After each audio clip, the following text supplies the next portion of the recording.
बोलो दुर्गे मैया की जय। श्री दुर्गा सप्तशती अष्टम अध्याय। ऋषि बोले, चंड तथा मुंड दोनों दैत्यों के मारे जाने पर एवं बहुत सी सेना के भी अक्षय हो जाने पर असुर महाप्राप्ति शुभ के चित्त में भारी क्रोध पैदा हो गया। उसने सभी दैत्यों की सेना को युद्ध के लिए आज्ञा दे दी। उसने कहा, आज उदायुध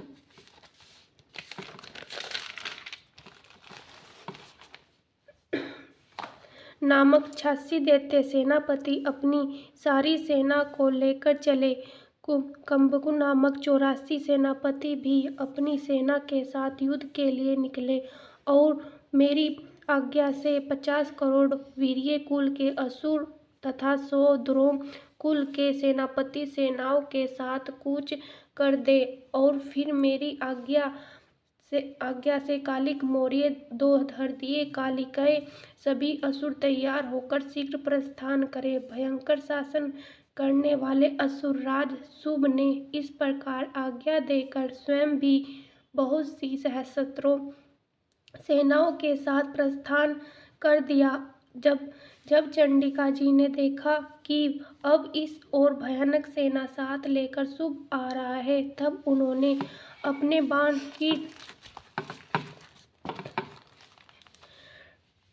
बाण धनुष की टंकार करके पृथ्वी पर आकाश के मध्य भाग को गुंजा दिया।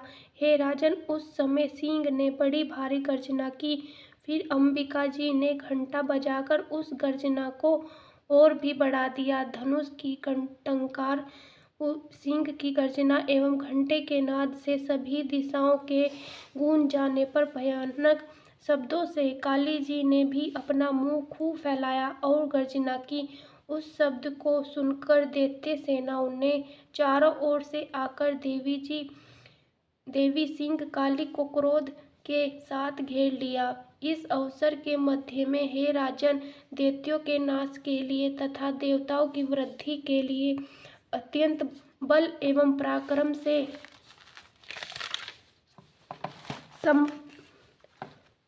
संपन्न होकर ब्रह्मा, विष्णु, स्वामी कार्तिकेय, इंद्र आदि देवों की शक्ति उन्हीं के शरीर से निकलकर उन्हीं रूपों से चंडिका के पास आ गई।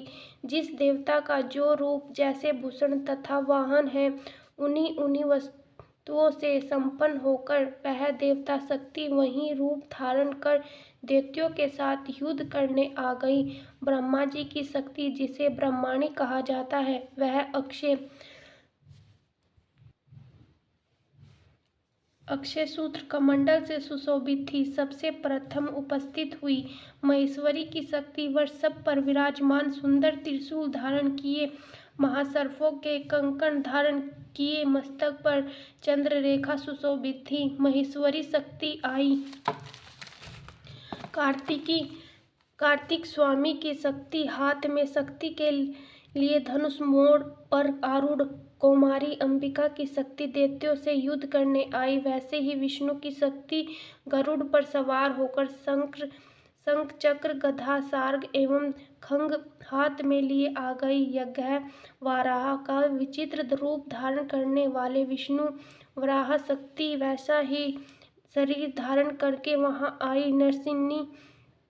नरसिंह जी के समान शरीर को धारण किए, गर्दन के बालों को फटकारने से आकाश के तारों को बिखेरती हुई नरसिंही शक्ति वहां आ पहुंची। इंद्र की शक्ति, इंद्र के समान रूप वाली 1000 नेत्र किए वज्र हाथ में लेकर ऐरावत गजराज और आरूढ़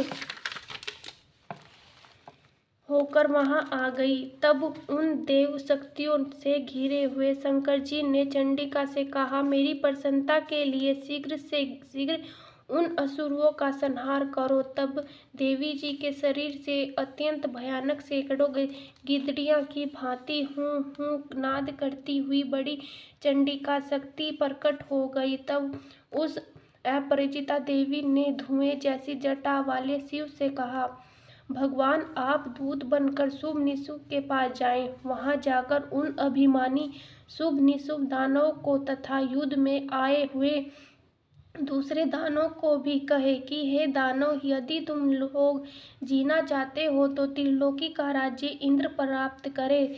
सभी देवता यज्ञ भाग पाए और तुम लोग पाताल में चले जाओ। यदि तुम कुछ बल का अभिमान हो तो और युद्ध की अभिलाषा हो तो आ जाओ, तुम्हारे मांस से ये गिद्दियां तृप्त हो जाए। इस कार्य में स्वयं शिव जी को ही देवी जी ने नियुक्त किया। वह शिव शक्ति संसार में शिवदूती के नाम से विख्यात हुई। जब शिव द्वारा कथित देवी जी के वचन उन महाअसुरों ने सुने तो क्रोध में आ गए और जहाँ कात्यायनी देवी स्थित थी उस ओर बढ़ने लगे। जहाँ कुपित होकर उन देवी शत्रुओं ने बाण शक्ति, रिद्धि और आयुधों से देवी जी पर वर्षा करना आरंभ कर दिया, तब टंकोर करके धनुष द्वारा पहने पहने बाण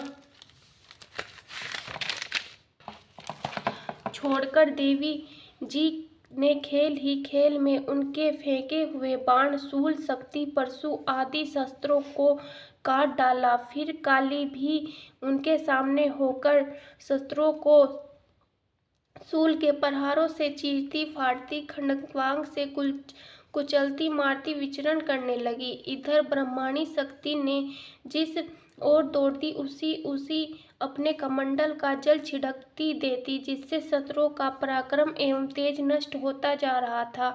इसी प्रकार महेश्वरी शक्ति ने त्रिशूल द्वारा, वैष्णवी शक्ति ने चक्र द्वारा और कौमारी शक्ति द्वारा उन दैत्यों का अक्षय करना आरंभ कर दिया। ऐन्द्री शक्ति के वज्र गिराने से सैकड़ों दैत्य दानव विदीर्ण होकर रुधिर के पलाने बहाते हुए पृथ्वी पर गिरने लगे। वराही शक्ति ने तो कुछ एक को तो दंड प्रहार से मार गिराया, कितने एक दैत्यों की छातियां अपनी दाढ़ों के अग्रभाग से चीर डाली। वराह मूर्ति ने चक्र द्वारा बहुत से दैत्य चीर फाड़ डाले। कितने ही महादैत्यों को नरसिंही शक्ति ने अपने नाखूनों से विदीर्ण करके खाने लग गई। अपनी गर्जना से दिशा आकाश को पूर्ण करती हुई युद्ध स्थल में घूमने लगी। कितने ही दैत्य शिवदूती के कठोर अट्टहास से भयभीत होकर पृथ्वी पर गिरते हुए इस प्रकार अत्यंत कुपित होकर अनेकों उपायों द्वारा बड़े बड़े दैत्यों को